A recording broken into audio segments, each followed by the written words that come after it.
రాష్ట్రీయ ప్రజా కాంగ్రెస్ వ్యవస్థాపక అధ్యక్షుడు మేడా శ్రీనివాస్ జనసేన పార్టీ జెండా రూపకల్పనపై తీవ్ర అభ్యంతరం వ్యక్తం చేశారు.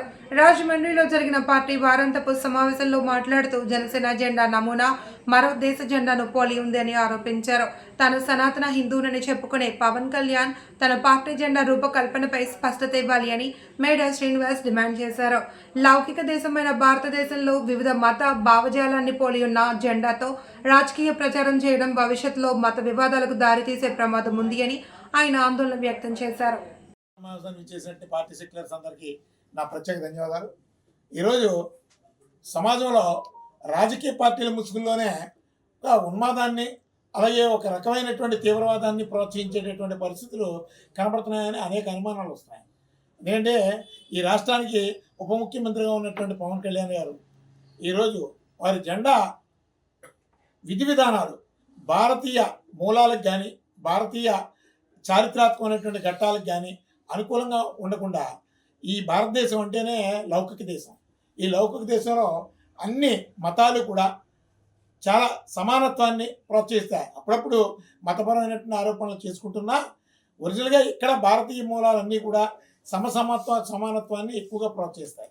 ఇలాంటి ఈ ప్రజాస్వామిక అత్యున్నత ప్రజాస్వామిక భారతదేశంలో ఎక్కడో యూదులు అత్యధిక శాతం ఉన్నటువంటి ఇజ్రాయెల్ దేశ నమూనా గల ఒక జెండాని అతని జెండాగా జనసేన జెండాగా రూపొందించుకొని యూదులు అంటే భారతదేశంలో కాదు ప్రపంచవ్యాప్తంగా క్రిస్టియానిటీలో జీసస్ని కొలిచేటటువంటి వాళ్ళందరూ కూడా ఆల్మోస్ట్ అందరూ వ్యతిరేకులే. జీసస్కి సిలువేసినటువంటి తెగ ఏదైనా ఉందంటే యూదు తెగ. మరి ఈ భారతదేశంలో అలాంటి జెండాని ప్రజల అమాయకులు కదా అని అందులో తెలుగు రాష్ట్రాల్లో ఈ విధమైనటువంటి ఈ జెండాని తిప్పడం మూలంగా మత సామరస్యం దెబ్బతింటుంది.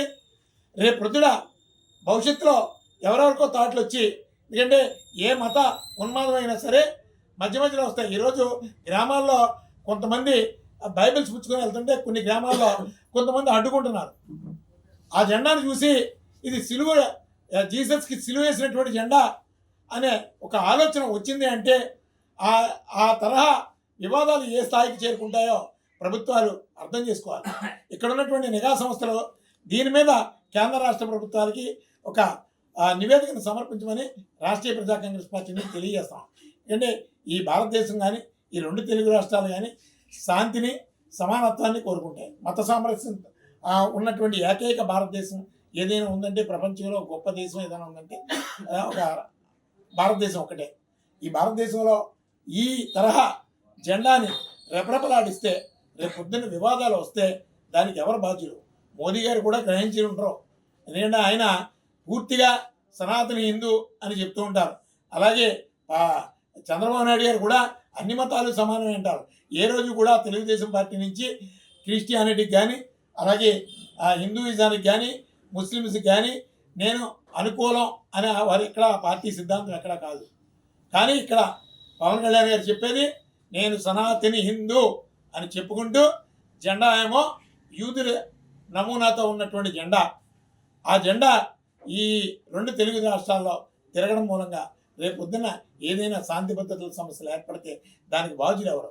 పవన్ కళ్యాణ్ గారు మొట్టమొదట దీనికి సమాధానం చెప్పాలి. అలాగే పవన్ కళ్యాణ్ గారి పార్టీలో ఉన్నటువంటి వాళ్ళు కూడా జీసస్ భక్తులు ఉన్నారు. వాళ్ళకి తెలియకుండానే ఆ జీసస్ని సిలువ వేసినటువంటి రూపంతో ఉన్నటువంటి జెండాని వాళ్ళు మోస్తున్నారా?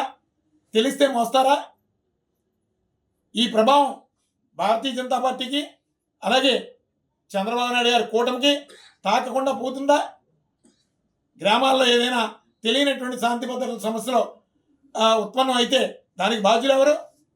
అసలే ఈ రెండు తెలుగు రాష్ట్రాలు ఆర్థికంగా సామాజికంగా చాలా నష్టపోయినటువంటి రాష్ట్రాలు.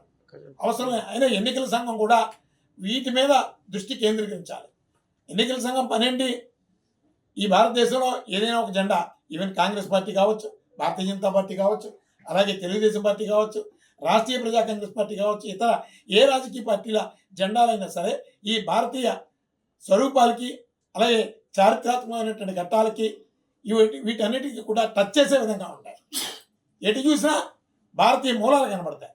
అంతేగాని ఈ ఇజ్రాయిల్ యూదు స్వభావం కలిగినటువంటి జెండా నమూనాని ఇక్కడ భారతదేశంలో ఉన్నటువంటి అన్ని మతాల చేతులకి ఇచ్చి జై కొట్టించడం అనేది రేపొద్దున చాలా ప్రమాదకరమైన పరిస్థితులు ఏర్పడేటటువంటి పరిస్థితులు ఉన్నాయి. అందుకని ప్రభుత్వాలు దీని మీద దృష్టి కేంద్రీకరించాలి. అలాగే కూటమి సర్కారు కూడా దీని మీద ఆలోచన చేయాలి. రేపొద్దున వచ్చేటటువంటి పరిణామాలని ఆలోచించాలి. ఎందుకంటే ఈ మధ్యకాలంలో సోషల్ మీడియాలో కొన్ని మతపరమైనటువంటి వేదికల ద్వారా, సొంత ప్లాట్ఫామ్ల ద్వారా ఇష్టానుసారం దైవ దూషణలు చేస్తున్నారు, మతాలను విమర్శిస్తున్నారు. ఇవి కట్టడి చేయలేనటువంటి దుస్థితిలో ప్రభుత్వాలు ఉన్నాయి. ఇలాంటి పరిస్థితుల్లో రేపు పొద్దున ఏదైనా ఘోరమైనటువంటి పరిస్థితులు వస్తే దాన్ని ఎవరు కట్టడి చేయగలరు? ఉదాహరణకి గోత్ర అల్లర్లు కావచ్చు, అలాగే ఒకప్పుడు హైదరాబాద్లో మతపరమైనటువంటి వివాదాలు ఎంత ఘోరంగా జరిగినాయో అందరికీ తెలుసు. కర్ణాటకలో కూడా జరిగినటువంటి ఘటనల్ని మనం తీసుకుంటే చాలా ప్రమాదకరమైన పరిస్థితులు ఉన్నాయి. అదే మొట్టమొదట మేము చంద్రబాబు నాయుడు గారికి అలాగే మోదీ గారికి ఒక రిప్రజెంటేషన్ పంపించడం జరుగుతుంది. త్వరలో పంపిస్తాం. దీన్ని ఎలక్షన్ కమిషన్ కూడా ఆలోచన చేయమని, అలాగే మొట్టమొదట ఈ పవన్ కళ్యాణ్ గారికి కూడా మా సజెషన్ ఏంటంటే, మీ దుందుడుకు స్వభావంతో మీరు ఏ ఆలోచన విధానంతో మీరు జెండాను రూపొందించుకున్నారో మాకైతే తెలియదు. కానీ ఖచ్చితంగా ఈ సామాజిక భద్రతను దృష్టిలో పెట్టుకొని భారతీయ ఒక దేశభక్తిని కూడా మీరు గుర్తించి తక్షణం మీ జెండా స్వరూపాన్ని మార్చుకోవాల్సిన అవసరం ఉందని రాష్ట్రీయ ప్రజా కాంగ్రెస్ పార్టీని సజెస్ట్ చేస్తున్నాం. ఇది ఒక భారతీయుడిగా, ఒక సామాజిక బాధ్యత కలిగినటువంటి పార్టీగా రాష్ట్రీయ ప్రజా కాంగ్రెస్ పార్టీ నుంచి మేము తెలియజేస్తున్నాం.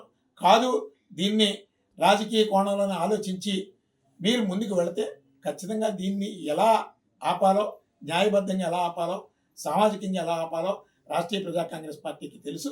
ఖచ్చితంగా మేము ఆ కోణాన్ని కూడా ఆలోచిస్తామని చెప్పి ఈ సందర్భంగా జనసేన పార్టీకి రిక్వెస్ట్ చేస్తాం. తర్వాత డిమాండ్ చేసేటటువంటి పరిస్థితి తెచ్చుకోకూడదని జనసేన పార్టీ అధినేతకి రాష్ట్రీయ ప్రజా కాంగ్రెస్ పార్టీ నుంచి తెలియజేస్తాం. అదేవిధంగా ఆ జెండా స్వరూపాన్ని కూడా పత్రికాముఖంగా చూపిద్దామని ఈరోజు